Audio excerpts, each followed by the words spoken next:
Saat polisi membuka freezer di dapur belakang, seluruh kota baru sadar apa yang selama ini mereka makan.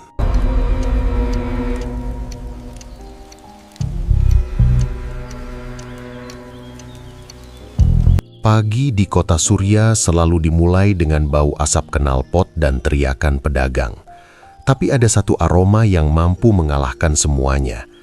Dari sebuah warung sempit di sudut Jalan Kartini, bau kluwek yang pekat menyebar seperti undangan tak tertulis.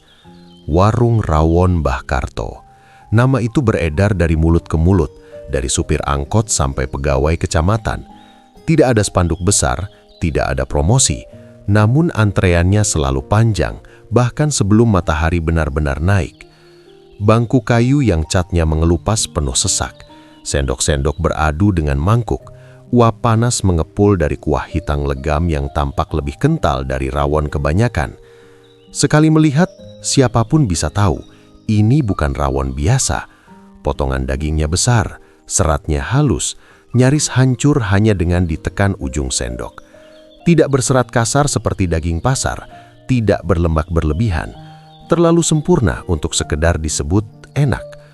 Bu Rini duduk di pojok, pelanggan lama yang hampir setiap minggu datang. Ia menyendok perlahan, menikmati setiap tegukan. Ada rasa hangat yang merayap dari lidah ke tenggorokan, lalu turun ke dada. Rasa yang membuat orang ingin diam sejenak, lupa pada percakapan di sekitarnya. Entah kenapa rawon ini selalu bikin nagih, gumamnya tanpa sadar. Di balik meja saji, Joko berdiri dengan celemek lusuh. Wajahnya masih muda, tapi matanya sering terlihat lelah, seolah kurang tidur berhari-hari. Tangannya cekatan menuang kuah, menambahkan tauge, menyelipkan sambal dan kerupuk. Setiap pesanan ia layani dengan senyum tipis yang nyaris tak pernah berubah. "Mas, dagingnya kok empuk banget?" tanya seorang pria berkemeja kantar sambil menunjuk mangkuknya. Joko hanya menjawab singkat, "Resep lama, Pak." Jawaban itu terdengar biasa, tapi nada suaranya datar, seakan kalimat itu sudah dihafal dan diulang berkali-kali. Di sudut dapur, Mbah Karto berdiri membelakangi pelanggan. Tubuhnya kurus, rambutnya memutih, punggungnya sedikit membungkuk. Tangannya memegang pisau besar, memotong daging di atas talenan kayu yang sudah penuh bekas sayatan. Setiap potongan dilakukan tanpa ragu, tanpa jeda, seolah ia mengenal betul tekstur yang disentuhnya. Wajahnya tenang, terlalu tenang untuk seseorang yang bekerja di dapur panas sejak subuh. Sesekali ia melirik ke arah depan, memastikan mangkuk-mangkuk tak pernah kosong. Baginya, antrean adalah nyawa warung ini. Selama orang-orang terus datang, selama sendok masih menyentuh kuah hitam itu, semuanya akan baik-baik saja. Di luar, antrean semakin panjang. Beberapa orang rela berdiri sambil melirik jam tangan. Ada yang sudah menunggu sejak setengah jam lalu, tapi tak satu pun terlihat mengeluh. Seolah rasa rawon ini pantas ditukar dengan waktu dan kesabaran. "Kalau habis, saya balik lagi besok," ujar seorang bapak setengah bercanda. Mbah Karto akhirnya angkat bicara dari dapur. Suaranya serak namun jelas. "Di sini tidak pernah habis." Kalimat itu membuat beberapa orang tertawa kecil.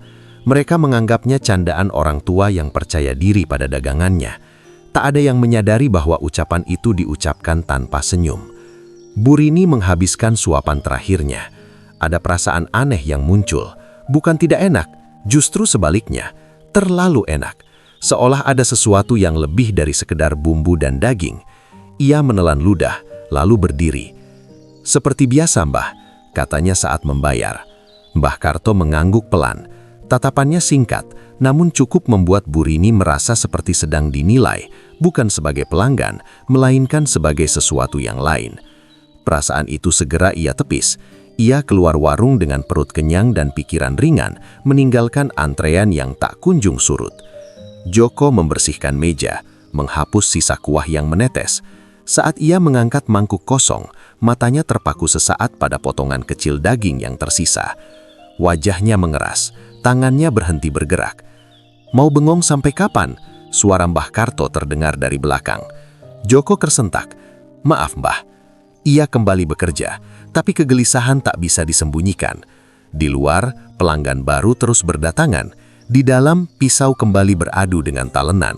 Dan di antara kepulan uap rawon yang pekat, sebuah rahasia mulai bersembunyi rapi, menunggu waktu untuk tercium, seperti aroma yang terlalu kuat untuk selamanya diabaikan. Sejak warung itu semakin terkenal, satu hal mulai terasa janggal, meski tak langsung bisa dijelaskan dengan kata-kata. Setiap hari, panci rawon selalu penuh. Dari pagi buta hingga sore menjelang maghrib, kuah hitam itu terus mengalir ke mangkuk-mangkuk tanpa pernah terlihat surut.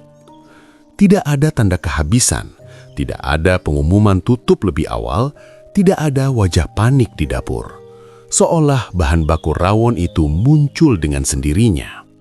Pak Darman berdiri di depan warung dengan dahi berkerut. Ia bukan pelanggan. Ia pemasok daging sapi yang selama bertahun-tahun menyuplai sebagian besar warung makan di kota Surya. Dulu, setiap 2 atau 3 hari sekali, ia pasti mengantar daging ke tempat ini. Tapi sudah lebih dari 2 bulan, namanya tak pernah lagi disebut. Ia melangkah masuk, menghirup aroma rawon yang menusuk hidung. Bau kluwek bercampur daging rebus itu terlalu kuat, terlalu hidup. Padahal menurut hitungannya, warung sebesar ini seharusnya menghabiskan puluhan kilo daging setiap minggu. Joko melihatnya dari balik meja saji. Wajahnya berubah sesaat, lalu kembali netral. "Cari siapa, Pak?" tanyanya. "Mbah Karto ada?" Pak Darman menjawab tanpa basa-basi. Joko melirik ke arah dapur. "Ada." Pak Darman melangkah masuk tanpa menunggu dipersilahkan. Di dapur, Mbah Karto sedang mengaduk panci besar. Uap Hanas menampar wajah, tapi orang tua itu tampak tak terganggu. Gerakannya stabil, nyaris seperti ritual. "Sudah lama nggak pesan daging dari saya," kata Pak Darman membuka pembicaraan. "Tapi warung jenengan malah makin rame." Sendok kayu berhenti berputar. Mbah Karto menoleh pelan. "Orang datang ke sini bukan karena siapa yang jual daging," jawabnya singkat. Pak Darman menahan nafas. "Tapi daging tetap harus datang dari seseorang." Hening beberapa detik, hanya suara kuah mendidih pelan. Mbah Karto kembali mengaduk, seolah pertanyaan itu tak penting. "Selama rawon ini masih ada, orang akan makan. Itu saja yang perlu diketahui." Pak Darman keluar dengan perasaan tak enak. Nalurinya sebagai pedagang mengatakan ada yang salah. Ia tahu betul kualitas daging pasar, dan apa yang disajikan di warung itu bukan sekedar sapi segar. Terlalu halus, terlalu mudah hancur, bahkan setelah direbus lama. Hari-hari berikutnya, pelanggan tetap berdatangan. Ada yang datang jauh-jauh dari luar kota. Ada yang membawa keluarga, anak, bahkan orang tua mereka. Semua memuji rasa yang sama, dengan ekspresi yang hampir seragam. Puas, hangat, dan sedikit linglung. Bu Rini kembali datang. Kali ini antrian lebih panjang dari biasanya. Saat akhirnya duduk dan menerima mangkuknya, ia terdiam sejenak. Potongan daging terlihat berbeda. Bentuknya tidak seragam, tapi tetap empuk. "Mas Joko, kok hari ini dagingnya agak lain ya?" Joko menelan ludah. "Bumbunya meresap lebih lama, Bu." Jawaban itu terdengar seperti alasan, bukan penjelasan. Bu Rini mengangguk, lalu menyuap. Rasa itu kembali hadir. Lezat, dalam, dan anehnya membuat dada terasa sesak sesaat sebelum tenang. Di belakang, Joko membuka pintu kecil menuju ruang penyimpanan. Freezer besar berdiri di sudut ruangan, lebih besar dari yang seharusnya dimiliki warung sederhana. Permukaannya penuh goresan. Catnya mengelupas. Saat pintu dibuka, hawa dingin menyergap, bercampur bau amis yang tak sepenuhnya bisa disembunyikan. Di dalamnya, daging tersusun rapi dalam bungkusan plastik hitam. Tidak ada label, tidak ada tanggal, tidak ada tanda asal. Joko memejamkan mata sebentar.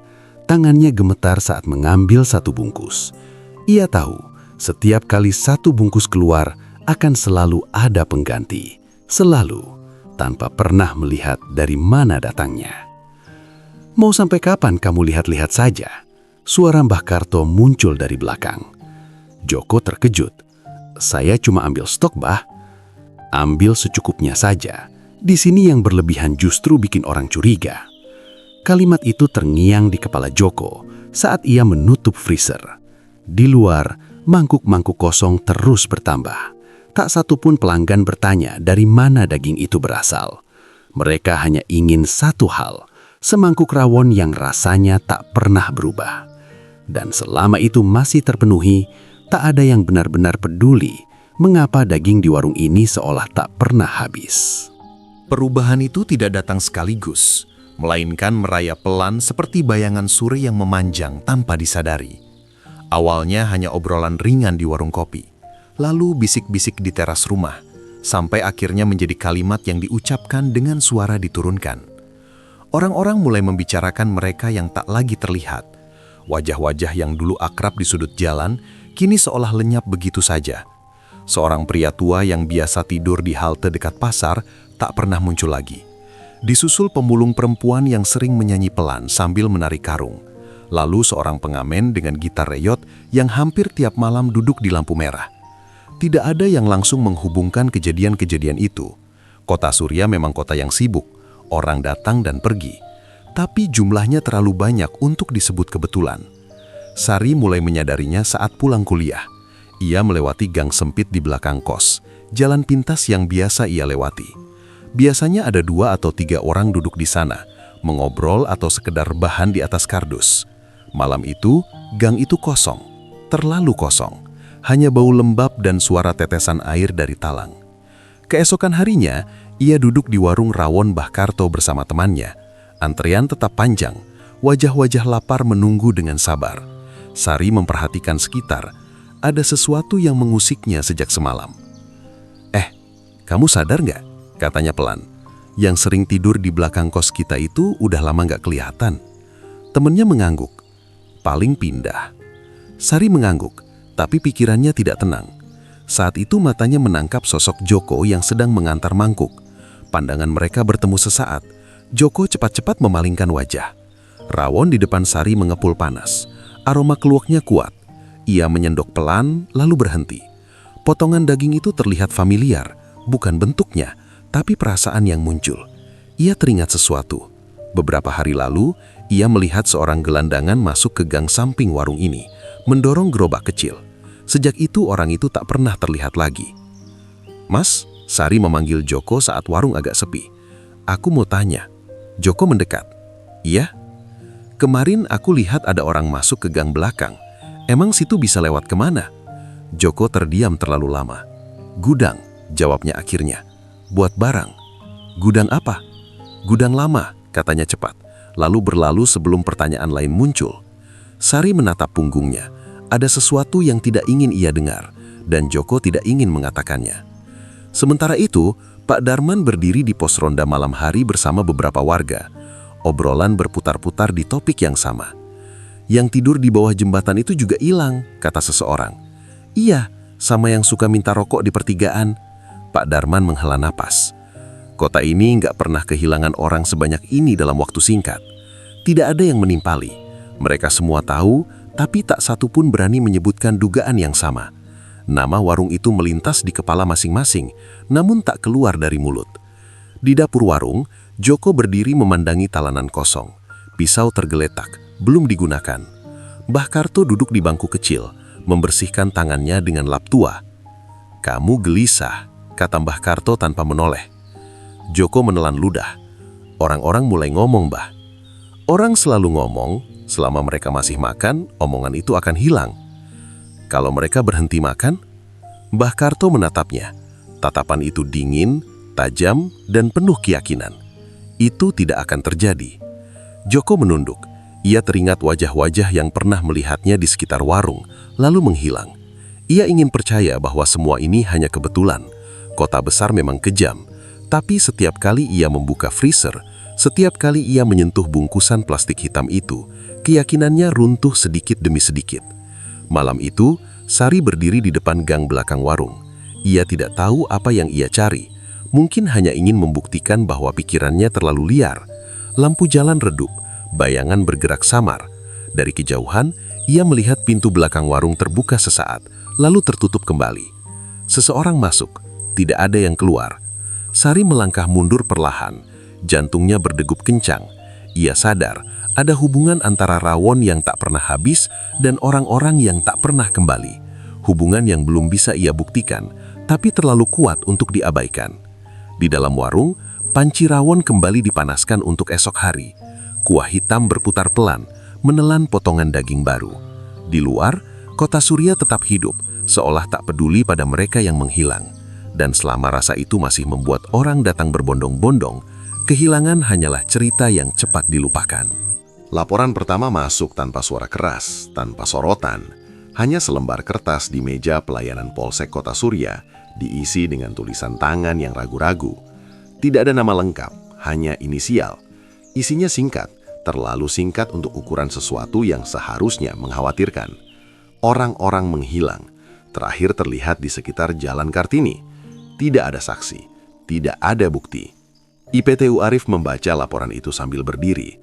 Alisnya mengernyik tipis, bukan karena terkejut, melainkan karena terlalu sering ia membaca laporan serupa. Kota Surya bukan kota kecil. Orang datang, orang pergi. Banyak yang tak tercatat. Ini lagi, gumamnya pelan. Bribka Wawan yang duduk di seberang meja menoleh. Kasus orang hilang. Katanya sih begitu, jawab Arif sambil meletakkan kertas itu. Tanpa identitas, tanpa waktu pasti. Wawan menghela napas. Paling kabur atau pindah kota. Kalimat itu bukan bentuk ketidakpedulian, melainkan kebiasaan. Mereka sudah terlalu sering diseret pada laporan yang berakhir tanpa ujung. Tidak semua keganjilan bisa dikejar. Namun laporan itu tidak berhenti satu. 2 hari kemudian satu lagi masuk. Lalu yang ketiga. Lokasinya berdekatan. Waktunya saling beririsan. Polanya samar, tapi ada. IPTU Arif duduk lebih lama kali ini. Ia membaca ulang, menyatukan potongan-potongan kecil yang sebelumnya diabaikan.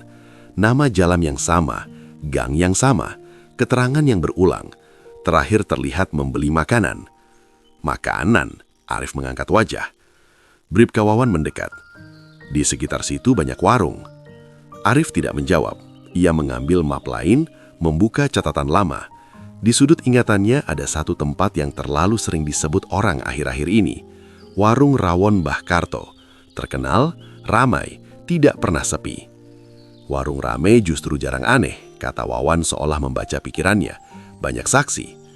Justru itu, jawab Arif pelan. Terlalu banyak saksi kadang bikin orang merasa aman. Meski begitu, laporan-laporan itu tetap tidak naik ke penyelidikan resmi. Tidak ada keluarga yang datang menuntut. Tidak ada bukti kekerasan. Tidak ada rekaman. Semua hanya dugaan yang mengambang. Arif menandatangani berkas itu sebagai arsip sementara. Di luar kantor polisi, Sari duduk di bangku tunggu. Tasnya dipeluk erat. Wajahnya pucat, bukan karena takut, tapi karena ragu. Ia telah berpikir panjang sebelum datang ke sini. Apa yang akan ia katakan? Bahwa ia mencurigai sebuah warung hanya karena perasaan tidak enak. Saat gilirannya dipanggil, ia duduk di hadapan petugas. Kata-katanya keluar terputus-putus. Tentang orang-orang yang menghilang, tentang gang belakang, tentang pintu yang dibuka lalu ditutup. Apakah kamu melihat kejadian pidana? Tanya petugas. Sari terdiam. Tidak. Ada suara teriakan, perkelahian? Tidak ada. Petugas mencatat sebentar lalu mengangguk. Kalau begitu kami belum bisa menindaklanjuti. Sari ingin berkata lebih banyak. Ia ingin menjelaskan perasaan yang terus mengganggunya. Tapi ia tahu perasaan bukan barang bukti. Ia keluar dengan langkah berat. Di warung rawon Joko melihat mobil polisi melintas di ujung jalan. Dadanya mengencang sesaat. Ia menunggu mobil itu berhenti. Tapi tidak. Mobil itu terus melaju, menghilang di tikungan. Mbah Karto tersenyum tipis dari balik dapur. Kamu lihat sendiri, tidak ada yang datang. Joko tidak menjawab. Tangannya terus bekerja. Menuang kuah, menata mangkuk. Tapi pikirannya berlari ke arah lain. Ke laporan-laporan yang mungkin tak pernah dibaca. Ke kertas-kertas yang disimpan di laci lalu dilupakan. Malam itu IPTU Arif duduk sendirian di ruang kerjanya. Map-map laporan orang hilang tersusun rapi. Diberi label, dikunci dalam lemari besi. Ia menatap lemari itu lama. Ada perasaan tidak nyaman yang sulit dijelaskan, seperti meninggalkan sesuatu yang seharusnya dikejar, tapi terlalu samar untuk disentuh. Ia mematikan lampu dan pergi, membawa pulang keyakinan bahwa tidak semua laporan harus ditindaklanjuti. Di luar, warung rawon Mbah Karto menutup pintunya seperti biasa. Tidak ada garis polisi, tidak ada penyelidikan, hanya antrian esok hari yang sudah terbentuk di benak para pelanggan. Dan di antara semua laporan yang diabaikan, sebuah kebenaran mendapat waktu untuk tumbuh tanpa gangguan. Ada titik ketika rasa takut tidak lagi datang sebagai hentakan, melainkan sebagai beban yang terus menekan dada tanpa jeda. Joko merasakannya setiap kali membuka warung, setiap kali mengikat celemek, setiap kali aroma rawon mulai memenuhi udara. Dulu, ia bekerja hanya untuk upah harian. Sekarang, ia bekerja sambil menghitung berapa lama lagi ia bisa bertahan sebelum pikirannya runtuh. Ia hafal betul jam-jam sepi. Setelah makan siang lewat, ketika pelanggan mulai berkurang dan suara sendok tak lagi saling beradu. Di jam seperti itulah pikirannya paling berisik. Setiap sudut warung mengingatkannya pada hal-hal yang berusaha ia lupakan. Sari duduk di bangku paling ujung sore itu. Ia tidak memesan, hanya menunggu. Matanya mengikuti setiap gerakan Joko, bukan dengan tatapan menuduh, melainkan penuh dorongan ingin tahu. Joko tahu ia tidak bisa terus menghindar. "Kamu nggak makan?" tanya Joko akhirnya, berusaha terdengar biasa. Sari menggeleng. "Aku cuma mau ngobrol." Kalimat itu sederhana, tapi membuat perut Joko terasa melilit. Ia menoleh ke dapur. Mbah Karto tidak terlihat. Panci sudah ditutup, pisau tidak di meja. Kesempatan yang jarang. Joko duduk berhadapan dengan Sari. Tangannya bertumpu di lutut, bergetar halus. "Aku cuma kerja di sini," katanya pelan, seolah membela diri sebelum dituduh. "Aku nggak pernah nanya bahan apa yang dipakai." Sari tidak menyela. "Awalnya aku juga nggak curiga," lanjutnya. "Warung ini rame, uangnya jalan. Aku pikir rezeki bersih. Tapi lama-lama ada yang nggak masuk akal." Ia mengangkat wajah, matanya merah, bukan karena menangis, melainkan karena kurang tidur. "Stok daging nggak pernah habis, datangnya malam, selalu malam." Sari menarik nafas pendek. "Kamu lihat sendiri." Joko mengangguk pelan. "Pintu belakang, ada yang datang. Kadang satu orang, kadang dua, selalu pakai mobil tertutup. Aku nggak pernah lihat wajah mereka."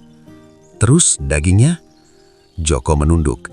Kata itu saja membuat tenggorokannya kering. "Dibungkus plastik hitam, berat, bukan potongan pasar. Aku pernah, tanpa sengaja lihat." Ia terdiam, tangannya mencengkeram celana. "Bentuknya beda, ada yang masih utuh." Sari menutup mulutnya dengan tangan, nafasnya tercekak. Joko menatapnya, seolah mencari pembenaran bahwa ia tidak sendirian dalam ketakutan ini. "Aku mau pergi," katanya cepat. "Aku pernah bilang ke Mbah Karto." Sari menegakkan badan. "Terus?" Joko mensenyum pahit. "Beliau bilang orang yang sudah tahu jarang bisa pergi dengan tenang." Kalimat itu tidak diucapkan dengan ancaman, justru terlalu datar, terlalu yakin, dan itulah yang paling menakutkan. Sari terdiam lama. "Kenapa kamu masih di sini?" Joko menghela nafas panjang. "Karena aku lihat apa yang terjadi sama orang-orang yang terlalu dekat." Ia teringat wajah seorang pria kurus yang pernah membantunya mengangkat karung. Pria itu menghilang keesokan harinya. Tidak ada yang bertanya, tidak ada yang mencari. "Aku takut," ucapnya jujur. "Tapi aku lebih takut kalau terus diam." Langkah kaki terdengar dari dapur. Joko dan Sari tersentak. Mbah Karto muncul, wajahnya seperti biasa, tenang, sulit dibaca. "Kalian serius sekali, seperti orang yang sedang bicara penting?" Joko berdiri terlalu cepat. "Saya mau pulang, Mbah, nggak enak badan." Mbah Karto menatapnya lama, tatapan yang membuat ruangan terasa menyempit. "Kamu kerja bagus selama ini, sayang kalau berhenti karena pikiran sendiri." Joko menelan ludah. "Saya cuma butuh istirahat." Pikiran lelah bisa sembuh, kalau mulut yang lelah, itu lain cerita. Tidak ada perlu dijelaskan lebih jauh, kalimat itu menggantung, tapi cukup jelas. Sari berdiri. "Saya duluan, Mbah." Mbah Karto mengangguk sopan. "Hati-hati di jalan." Saat Sari melangkah keluar, Joko menyusul dengan langkah ragu. Di ambang pintu, ia berhenti sejenak. Untuk pertama kalinya, ia merasa keputusan sudah dibuat, meski konsekuensinya belum ia pahami. Di luar, udara terasa lebih ringan, tapi ketakutan tetap menempel. "Apa kamu mau lapor polisi?" tanya Sari pelan. Joko menatap jalan kosong. "Aku mau bilang apa yang aku tahu." Ia tahu kesaksian itu mungkin tidak cukup, mungkin akan diabaikan, tapi menyimpannya sendiri terasa lebih berbahaya. Di dalam warung, Mbah Karto berdiri sendirian. Ia menutup pintu belakang, mengunci perlahan. Di hadapannya, panci rawon sudah siap untuk esok hari. Kuah hitam itu tenang, tidak bergejolak. Orang selalu lupa selama rasa masih berbicara. Dan di saat Joko akhirnya memilih bersuara, ia belum tahu bahwa bersaksi bukanlah akhir dari ketakutan, melainkan awal dari sesuatu yang jauh lebih gelap.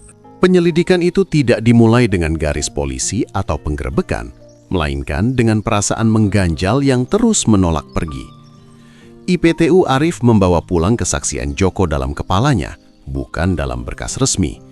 Tidak ada tanda tangan, tidak ada rekaman, hanya cerita seorang pemuda yang ketakutan, terlalu rapuh untuk dijadikan laporan, terlalu serius untuk diabaikan. Ia memilih cara lain. Siang itu, IPTU Arif datang tanpa seragam, kemeja polos, celana gelap, wajah lelah khas pekerja kantoran. Ia berdiri di antrean warung rawon Mbah Karto seperti pelanggan lainnya. Tidak ada yang memperhatikannya. Justru itulah yang ia butuhkan. Antrean bergerak lambat. Ia mengamati sekitar. Wajah-wajah puas, sabar, hampir pasrah menunggu giliran. Tidak ada tanda kecemasan, tidak ada rasa curiga. Semua orang di sini datang dengan tujuan yang sama, makan dan pulang dengan perut kenyang. Saat duduk, mangkuk rawon diletakkan di hadapannya oleh Joko. Tatapan mereka bertemu sesaat. Joko membeku sepersekian detik, cukup lama untuk dikenali, lalu segera menunduk. IPTU Arif menyendok kuahnya perlahan. Warna hitam pekat itu berkilau, aromanya kuat, dalam, seperti sesuatu yang dimasak terlalu lama hingga melampaui sekedar bumbu. Ia mencicipi. Sendokan pertama membuat alisnya terangkat, bukan karena jijik, justru sebaliknya. Rasanya kaya, terlalu kaya. Ada sensasi yang sulit dijelaskan, seolah lidah dipaksa menyukai sesuatu sebelum pikiran sempat menolak. "Pantes rame," gumamnya tanpa sadar. Banyak yang bilang begitu. Suara serak menyahut dari samping. Mbah Karto berdiri di dekat meja. Wajahnya keriput, matanya tajam. Ia menatap IPTU Arif bukan sebagai penjual ke pembeli, melainkan seperti seseorang yang sedang menilai. "Sudah sering ke sini?" tanya Mbah Karto tenang. "Baru pertama, tapi rasanya seperti bukan pertama." Mbah Karto tersenyum tipis. Yang cocok biasanya merasa begitu.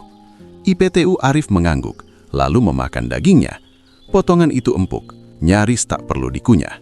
Ia memperhatikan seratnya, tidak seperti sapi yang ia kenal selama ini. "Dagingnya lembut sekali," katanya sambil menatap mangkuk. "Dari mana belinya?" Mbah Karto tidak langsung menjawab. Ia memandang antrean di depan, lalu dapur, lalu kembali ke wajah Arif. "Yang penting bukan dari pasar yang salah." Jawaban itu terdengar seperti gurauan, tapi mata Mbah Karto tidak tertawa. Setelah makan, IPTU Arif tidak langsung pergi. Ia ke kamar kecil, melewati lorong sempit di samping dapur. Di sana, udara terasa lebih dingin. Bau amis samar tercium, tertutup lapisan aroma kluwek. Ia mencatatnya dalam diam. Sore menjelang, hujan turun. Warung mulai sepi. IPTU Arif kembali ke mobilnya, tapi tidak langsung pulang. Ia memarkir agak jauh, menunggu. Menjelang malam, sebuah mobil box kecil berhenti di gang belakang warung. Lampunya mati. 2 orang turun.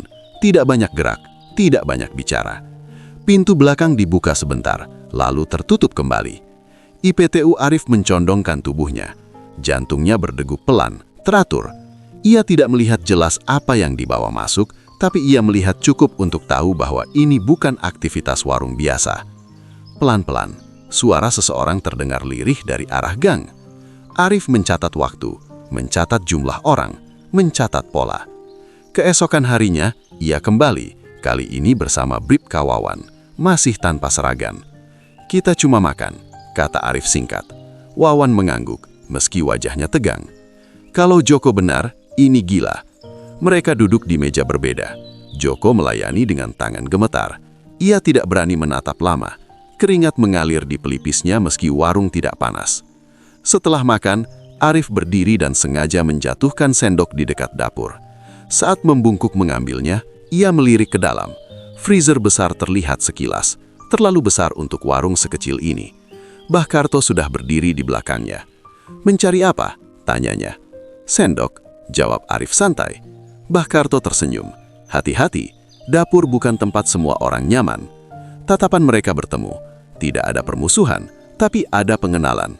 Seolah dua orang ini tahu bahwa mereka sedang bermain di wilayah yang sama, hanya dengan peran berbeda. Malam itu, IPTU Arif menulis catatan sendiri. Tidak masuk sistem, tidak dilaporkan ke atasan. Terlalu dini katanya pada dirinya sendiri, terlalu berisiko. Namun satu hal sudah pasti, kesaksian Joko bukan karangan. Bau, pola, sikap Mbah Karto, semuanya mengarah ke satu simpulan yang belum berani ia tulis. Penyelidikan rahasia itu resmi dimulai, bukan dengan izin, melainkan dengan keyakinan bahwa jika ia menunggu terlalu lama, mungkin tidak akan ada lagi orang yang tersisa untuk melapor. Bau itu tidak muncul sebagai hentakan, melainkan merayap perlahan, menyusup ke celah-celah yang selama ini dianggap aman. Awalnya samar, hampir tak terasa, tertutup oleh aroma keluak, bawang dan daging rebus yang sudah melekat di dinding warung. Namun malam itu berbeda. Hujan turun sejak sore, angin membawa udara lembab masuk ke sela pintu dan jendela, memaksa bau yang tersembunyi itu keluar mencari ruang. Joko merasakannya pertama kali. Saat ia menutup pintu depan warung, hidungnya menangkap aroma yang membuat perutnya mual. Bukan bau basi, bukan pula bau daging busuk. Bau itu lebih tajam, lebih asing, seperti sesuatu yang seharusnya tidak berada di sana. "Mbah," panggilnya ragu. Mbah Karto sedang duduk di bangku kecil dekat dapur, menyesap kopi hitam. Ia mengangkat wajah perlahan. "Kenapa?" "Baunya lain." Mbah Karto diam sejenak, lalu berdiri. Langkahnya tenang, tidak tergesa. Ia berjalan menuju ruang penyimpanan di belakang, tempat freezer besar berdiri seperti penjaga bisu. Lampu di ruangan itu redup. Suara hujan memantul di atap seng. "Listrik sering turun kalau hujan deras," kata Mbah Karto seolah berbicara pada dirinya sendiri. Joko berdiri beberapa langkah di belakang. Dadanya berdegup cepat. Ia melihat lampu indikator freezer yang biasanya menyala hijau kini mati. Kabelnya basah. Air menetes dari pipa tua di langit-langit, jatuh tepat di dekat colokan. "Jangan dibuka," ucap Joko spontan. Mbah Karto menoleh, tatapannya tajam. Kalau tidak dibuka, bahunya akan keluar lebih jauh. Tangannya meraih gagang freezer. Saat pintu dibuka, udara dingin bercampur aroma menyengat menerobos keluar. Joko refleks menutup mulut. Bau amis, mogam, dan sesuatu yang lebih dalam, lebih pekat, membuat lututnya melemas. Di dalam freezer, plastik-plastik hitam tersusun rapi, tapi salah satunya terbuka sedikit. Dari celah itu terlihat warna pucat yang bukan merah daging sapi. "Itu cukup," kata Mbah Karto dingin. Ia menutup kembali freezer dengan gerakan cepat. Joko mundur selangkah. "Mbah, ini udah kelewatan." Mbah Karto menatapnya lama. "Kamu terlalu banyak berpikir. Hujan begini, listrik mati, baunya keluar, orang bisa curiga." "Orang selalu curiga," jawabnya tenang, "tapi jarang berani membuka." Di luar warung, sebuah motor berhenti. 2 orang turun, bukan pelanggan. Langkah mereka mantap, berat. Joko mengenali salah satunya dari cerita yang ia dengar, Bribka Wawan. IPTU Arif menyusul dari belakang. Hujan membasahi rambutnya, tapi wajahnya fokus. Mereka berdiri di depan warung yang sudah tutup, papan kayu setengah menutup pintu. "Kita cuma mau tanya sebentar," kata Arif dari luar. Mbah Karto tidak langsung membuka. Ia melirik ke arah Joko. "Kamu buka." Joko ragu, lalu berjalan ke depan. Tangannya gemetar saat membuka pintu sedikit. "Warung sudah tutup, Pak." "Kami tahu," jawab Arif. "Kami mencium bau yang tidak biasa." Kalimat itu sederhana, tapi cukup membuat ruangan terasa sempit. "Bau dapur," sela Mbah Karto sambil melangkah ke depan. Habis hujan, wajar. Arif mengangguk pelan. Boleh kami lihat? Tidak ada yang perlu dilihat, jawabnya cepat. Bribka Wawan melangkah setengah langkah ke depan. Kami cuma pastikan tidak ada pelanggaran. Hening. Suara hujan mengisi celah percakapan. Joko menahan napas. Ia tahu jika mereka masuk ke belakang, semuanya akan berakhir, atau justru benar-benar dimulai. IPTU Arif mengendus pelan. Bau itu masih ada, tipis tapi jelas. Ia mengenali bau itu dari pengalamannya di TKP-TKP lama, bau yang tidak bisa sepenuhnya ditutupi. Freezer bapak besar, kata Arif tiba-tiba. Untuk warung sekecil ini. Mbah Karto senyum tipis. Biar stok aman, boleh kami lihat? Tatapan Mbah Karto mengeras. Untuk pertama kalinya, ketenangannya retak sedikit, tapi hanya sedikit. Besok saja, katanya. Sekarang sudah malam. Arif menatapnya lama, lalu ia mengangguk. Baik. Ia berbalik pergi. Bribka Wawan mengikutinya, meski wajahnya jelas tidak puas. Motor menyala, suara knalpot menjauh, tertelan hujan. Joko menghela napas panjang, hampir jatuh terduduk. Mbah Karto menutup pintu rapat, menguncinya. Kamu lihat sendiri, katanya pelan. Mereka belum berani. Belum, jawab Joko lirih. Mbah Karto menoleh. Apa kamu pikir mereka akan berhenti? Joko tidak menjawab. Ia tahu bau itu bukan sekedar masalah teknis. Bau itu adalah peringatan. Sesuatu yang selama ini terkunci rapat mulai mencari jalan keluar. Malam itu, Mbah Karto memindahkan beberapa bungkusan dari freezer ke tempat lain. Joko membantu tanpa bertanya, tanpa melihat terlalu lama. Setiap plastik yang diangkat terasa lebih berat dari sebelumnya. Bukan karena isinya, tapi karena kenyataan yang tak lagi bisa dihindari. Di luar warung, hujan berhenti. Udara menjadi lebih bersih, tapi bau itu masih tertinggal di dinding warung, di lantai, di pakaian Joko. Dan di dalam kepala IPTU Arif, bau yang sama ikut menempel. Ia tahu apapun yang disembunyikan di balik freezer itu tidak akan bisa lama ditutupi. Bau selalu mencari jalan, sama seperti kebenaran. Bab itu berakhir tanpa penggerebekan, tanpa borgol, tanpa teriakan. Hanya sebuah bau yang terlalu nyata untuk diabaikan, dan sebuah freezer yang kini menjadi pusat dari semua kecurigaan yang sebentar lagi akan meledak. Pagi itu, warung rawon Mbah Karto tetap buka seperti biasa. Panci besar sudah mengepul sejak subuh. Aroma keluak menyebar ke jalan, memanggil pelanggan yang bahkan belum tahu bahwa hari itu akan menjadi hari terakhir mereka makan dengan tenang di tempat itu. Antrian terbentuk cepat, lebih panjang dari biasanya. Tidak ada tanda bahaya. Tidak ada firasat buruk bagi mereka yang datang hanya untuk sarapan.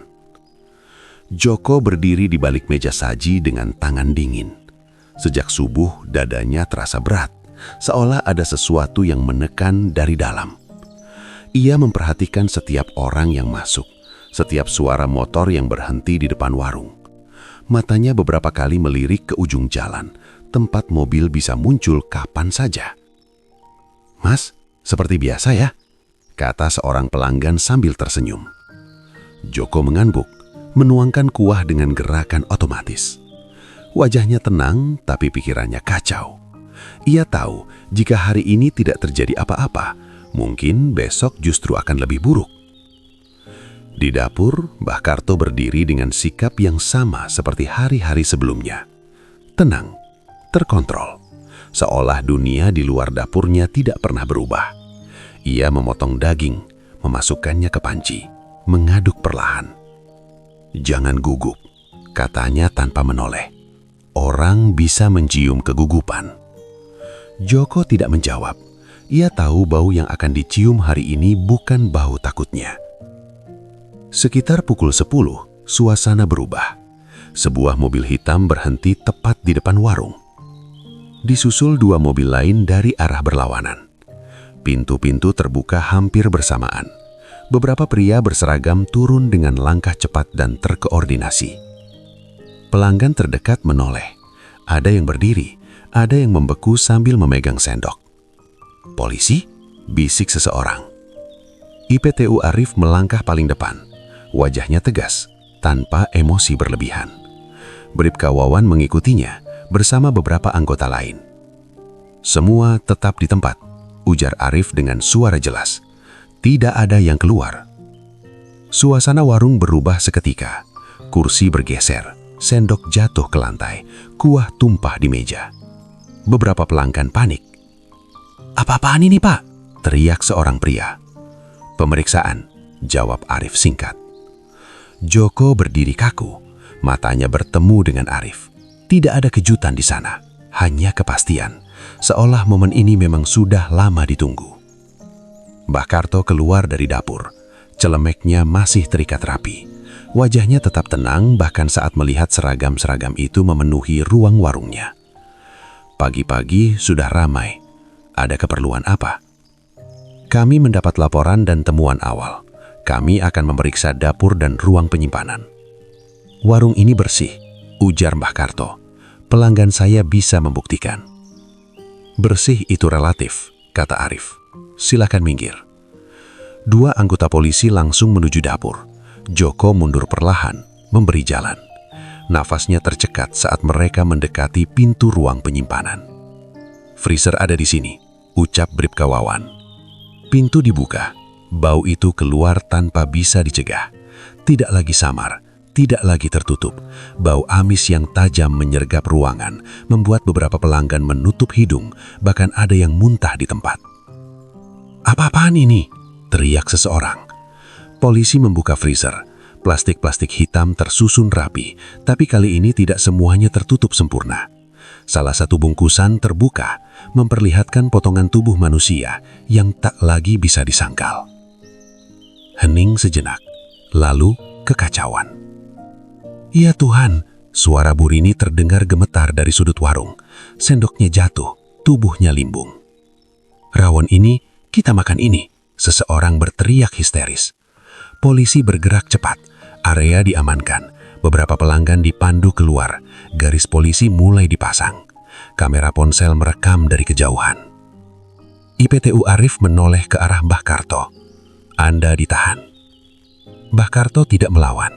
Ia menatap freezer itu lama, lalu menghela nafas pelan. "Akhirnya, saya kira butuh waktu lebih lama." Bribka Wawan memborgol tangannya.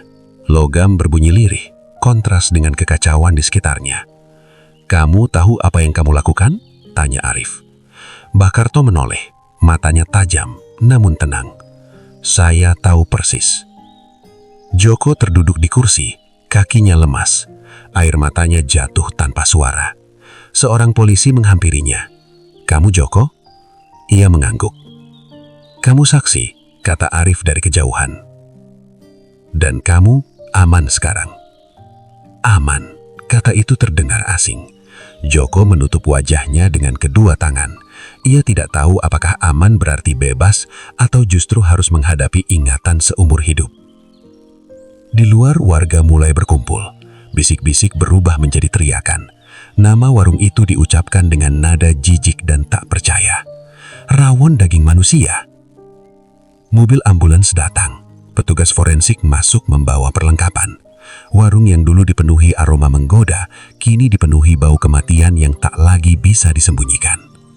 Saat Mbah Karto dibawa keluar, beberapa orang meludah ke tanah. Ada yang menangis, ada yang berteriak marah. Ia berjalan tanpa menunduk, tanpa perlawanan. Sebelum masuk mobil polisi, ia menoleh sekali ke arah warungnya, ke panci besar yang kini dibiarkan terbuka, ke meja-meja kosong, ke Joko yang masih duduk terpaku. Rasa selalu membuat orang lupa, sampai kebenaran ikut tersaji. Pintu mobil tertutup, sirine menyala. Warung rawon Mbah Karto resmi digerebek, bukan hanya sebagai tempat makan, tapi sebagai TKP kejahatan yang akan menghantui kota Surya bertahun-tahun ke depan. Dan bagi mereka yang pernah menyendok rawon hitam itu, penggerebekan ini bukan penutup, melainkan awal dari rasa bersalah yang tak akan pernah benar-benar hilang. Rahasia itu akhirnya tidak lagi bersembunyi di balik panci atau freezer, melainkan terbuka di ruang pemeriksaan yang dingin dan terang. Mbah Karto duduk di kursi besi, tangannya terborgol di atas meja. Wajahnya masih sama seperti di dapur warungnya, tenang, nyaris damai. Seolah semua yang terjadi hanyalah kelanjutan dari rutinitas panjang yang kini sampai pada ujungnya. IPTU Arif berdiri di seberang meja, membuka map tebal berisi foto, laporan, dan hasil awal forensik.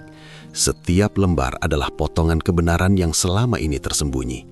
Ia menatap lelaki tua itu lama, mencoba menemukan celah penyesalan. Tidak ada.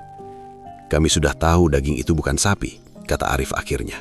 "Kami juga tahu asalnya." Mbah Karto mengangguk pelan. "Kalau sudah tahu, kenapa masih bertanya?" Arif menahan diri. "Kami ingin tahu kenapa." Mbah Karto tersenyum tipis. "Karena kota ini lupa." Kalimat itu meluncur tanpa emosi, tanpa getaran, seperti kesimpulan yang sudah lama ia simpan. Arif tidak menyelah, ia membiarkan keheningan bekerja. "Dulu," lanjut Mbah Karto, "saya juga punya warung kecil, bersih, jujur, tapi ditutup, digusur, tanpa ganti rugi. Anak saya sakit waktu itu, tidak ada yang peduli. Tangannya sedikit bergerak, rantai borgol beradu pelan. Saya minta tolong, ke kantor, ke orang-orang yang katanya berwenang. Mereka makan di warung saya, tersenyum, lalu pergi. Anak saya mati, warung saya hilang. Kota ini lanjut hidup seperti tidak pernah terjadi apa-apa." Arif mendengarkan dalam diam. Ia tahu cerita semacam ini bukan hal baru. Yang membuatnya berbeda adalah apa yang terjadi setelahnya. "Jadi ini balas dendam?" tanya Arif. "Bukan," jawab Mbah Karto cepat. "Ini pengingat." Ia menatap lurus ke depan. "Saya hanya memberi mereka apa yang selama ini mereka ambil. Tubuh, waktu, nyawa. Bedanya mereka memakannya dengan senang." Kata-kata itu membuat ruangan terasa lebih dingin. Di ruang lain, Joko duduk dengan bahu membungkuk. Seorang penyidik mencatat kesaksiannya. Setiap kalimat terasa seperti membuka luka lama. Tentang mobil malam hari, tentang bungkusan plastik, tentang orang-orang yang masuk tapi tak pernah keluar. "Kamu tahu mereka siapa?" tanya penyidik. Joko menggeleng. "Yang datang, orang-orang terlupakan. Yang gak dicari, yang gak dicatat." Ia terdiam lalu menambahkan dengan suara pecah. "Makanya gak ada yang sadar." Burini duduk di rumahnya, menatap kosong ke arah dapur. Panci di atas kompor belum tersentuh sejak penggerebekan. Setiap kali ia mencium bau masakan, perutnya bergejolak. Ingatannya berputar pada mangkuk-mangkuk rawon yang pernah ia habiskan dengan senyum puas. "Selama ini, aku makan apa?" bisiknya pada diri sendiri. Tidak ada jawaban, hanya rasa bersalah yang menetap, seperti noda yang tak bisa dibersihkan. Berita menyebar cepat, media memenuhi halaman depan dengan judul-judul besar. Warga kota Surya bereaksi beragam. Ada yang marah, ada yang takut, ada yang menyangkal. Banyak yang berkata mereka tidak tahu, banyak pula yang sadar tapi memilih tidak peduli karena rasanya terlalu enak untuk dipertanyakan. Di ruang pemeriksaan, Arif menutup mapnya.